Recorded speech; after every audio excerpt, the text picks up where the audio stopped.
ये भी जो थे यहाँ पे बहुत ही प्रोमिनेंस थे। जो फेमस रूलर थे काशी के वो थे अजातशत्रु, और जनका जो फेमस किंग थे वो थे, जनका जो थे वो वैदेही के किंग थे, और इसकी कैपिटल मिथाली था। और यहाँ के जो स्कॉलर्स थे जो मगध, और इनकी जो कोर्ट थी वो यहाँ पे एक स्कॉलर के द्वारा चलाई जाती थी जो थे यज्ञवल्क्य और मगधा अंगा, सॉरी फॉर द प्रोनाउंसिएशन। अंग और वंग जो थे वो ईस्टर्न ट्राइबल्स थे। और यहाँ पे जो लेटर वैदिक पीरियड है ये भी 3 डिवीज़न में डिवाइड थे। एक आर्यवर्ता, एक मत्स्य, आर्यवर्ता जो कि नॉर्थ इंडिया में थी, और मदेशा जो कि सेंट्रल इंडिया में थी, और एक यहाँ पे दक्षिणापथा है जो दिख नहीं रहा है बट वो यहाँ पे लिखा हुआ है दक्षिणापथा, जो कि साउथ इंडिया में थी। अब यहाँ पे हम लोग देखते हैं यहाँ का पॉलिटिकल ऑर्गेनाइजेशन किस तरीके का था। तो यहाँ का पॉलिटिकल ऑर्गेनाइजेशन जो था, यहाँ पे लार्ज किंगडम एक्स्टेबलाइज हो गई थी, और जो बहुत सारे जनाज और ट्राइब्स मिलके एक जनापद पदास बनाते थे, और इसमें राष्ट्रास और उसे जनपदास और राष्ट्र कहा जाता है। यहाँ पे एक रॉयल पावर भी निकल कर आई थी उसे, और यहाँ पे जैसे हम लोग देख रहे थे किंगडम की साइज़ बढ़ गई थी, उसी तरीके से जो किंग्स थे वो भी रिचुअल्स और सेक्रीफाइसेस जो कि अपने पोजीशन को स्ट्रेंथन करने के लिए वो लोग परफॉर्म करते थे। जैसे कि राजसूया है जो कंसेशनरी सेरेमनी होती थी, और फिर अश्वमेधा है जो कि हॉर्स सेक्रीफाइस होता था। उसके बाद विजयपिया है जो कि चैरियट रेसिंग होती थी। King also assumed title like, Kings को इस टाइप के टाइटल्स भी दिए जाते थे, जैसे राज विश्वेजान, अहिला भुवानापति, इसको हम लोग लॉर्ड ऑफ द अर्थ बोलते हैं, और इकार्ट और सम्राट जो कि सोल। और यहाँ पे न्यू ऑफिसेस भी इमर्ज हुई थी, जैसे कि treasury office, tax collection, royal messenger. और यहाँ पे एक नोटेबल पॉइंट ये है कि समिति और सभा जो है वो डिसमिस होने लगी थी। समिति और सभा की जो बात हम लोगों ने लेटर वैदिक पीरियड में, ऋग वैदिक पीरियड में की थी, वो यहाँ पे ख़त्म होने लगी थी लेटर वैदिक पीरियड में। अब यहाँ पे हम लोग देखते हैं इकोनॉमिक कंडीशन क्या थी लेटर वैदिक पीरियड की। तो आयरन एक्सटेंसिवली यूज़ होने लगा इस पीरियड में, क्लीन करने के लिए फॉरेस्ट को, और ज़्यादा से ज़्यादा लैंड कल्टीवेशन के अंदर लाने के लिए। जो एग्रीकल्चर थी वो मेन ऑक्यूपेशन, चीफ ऑक्यूपेशन थी यहाँ के लोगों की, और इम्प्रूव ये लोग बहुत सारे इम्प्लीमेंटेशन करते थे कल्टीवेशन को और बढ़ाने के लिए।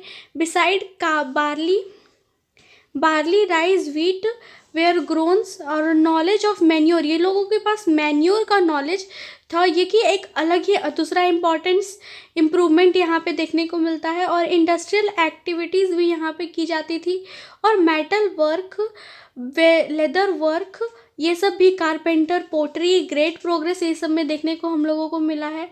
और in additional to international trade, यहाँ पे फॉरेन ट्रेड, इंटरनल ट्रेड के बाद यहाँ पे फॉरेन ट्रेड भी प्रैक्टिस की जाती थी। और लेटर वैदिक पीरियड में जो फैमिलीज थी, यहाँ के जो लोग थे वो लोग बहुत ही फेमिलियर हो गए थे सीज से, और ये लोग ट्रेड भी करते थे सीज के थ्रू, जैसे कि बेबीलोना में देखा जाता है। और यहाँ के जो लोग थे वो क्लास ऑफ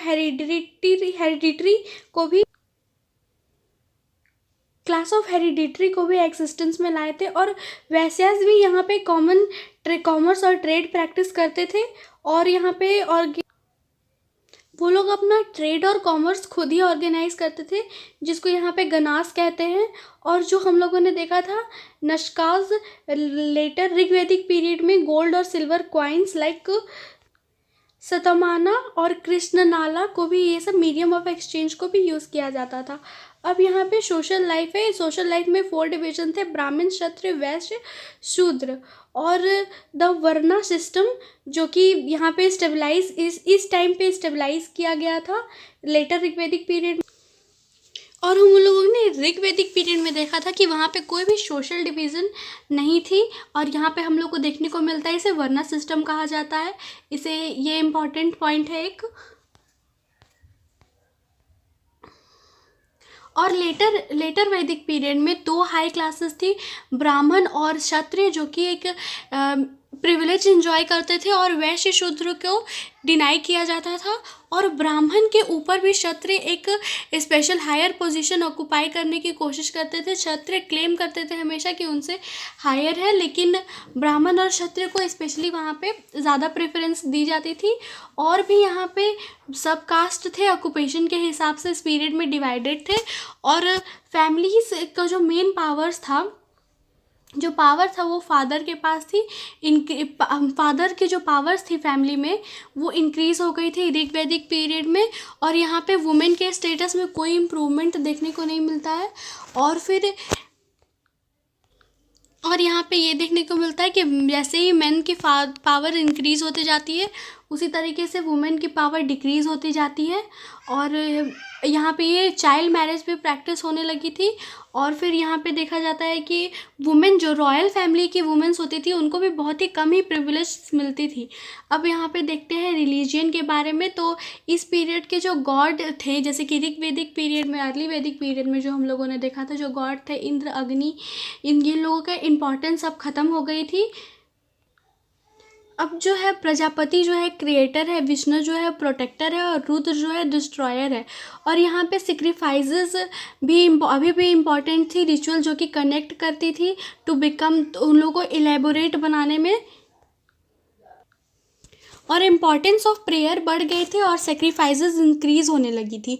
इसका मतलब लोग प्रेयर कम करते थे और सेक्रीफाइसेस ज़्यादा करते थे। जैसे कि हम लोगों ने उधर पढ़ा था अश्वमेध सेक्रीफाइसेस, ये और भी बहुत तरह की सेक्रीफाइसेस होती थी जो कि रिचुअल्स में, जैसे कि हम लोग अर्ली वैदिक पीरियड में देखा था। सेक्रीफाइसेस के बारे में एक वेद थी, कौन सी वो वेद थी वो कमेंट सेक्शन में बताइए।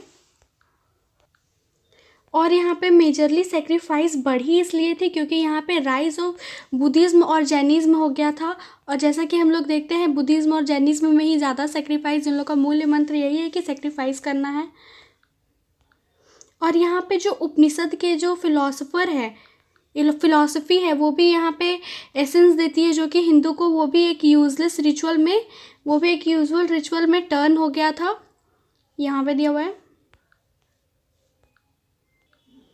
और फिर यहाँ पे ट्रू नॉलेज पे बात होने लगा, जैसे कि यहाँ पे पीस और सेल्वेशन, ये सब ट्रू नॉलेज पे यहाँ पे बात होने लगा। अब यहाँ पे हम लोग देखते हैं कि हम लोगों ने यहाँ पे पढ़ा है, जैसे कि हम लोगों ने वैदिक लिटरेचर के चारों वेद्स के बारे में पढ़ा, ब्राह्मण्स के बारे में पढ़ा, लेटर वैदिक लिटरेचर के बारे में पढ़ा, उसके बाद ऋग्वैदिक की पॉलिटिकल, सोसाइटी, इकोनॉमिक, ये सब चीज़ों के बारे में हम लोग पढ़े हैं।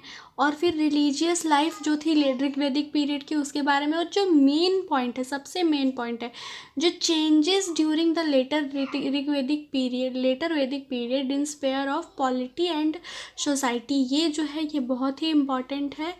और the increase of rites and ritual in religious life, और जो रिट्स और रिचुअल में जो इंक्रीज़ हुआ, जो चेंजेस आए लेटर वैदिक पीरियड में, ये सब, ये जो 2 पॉइंट है ये मेन इम्पॉर्टेंट है। और उसके बाद अंदर भी चैप्टर में बहुत कुछ मेन इम्पॉर्टेंट है। तो मैं सोच रही थी आपसे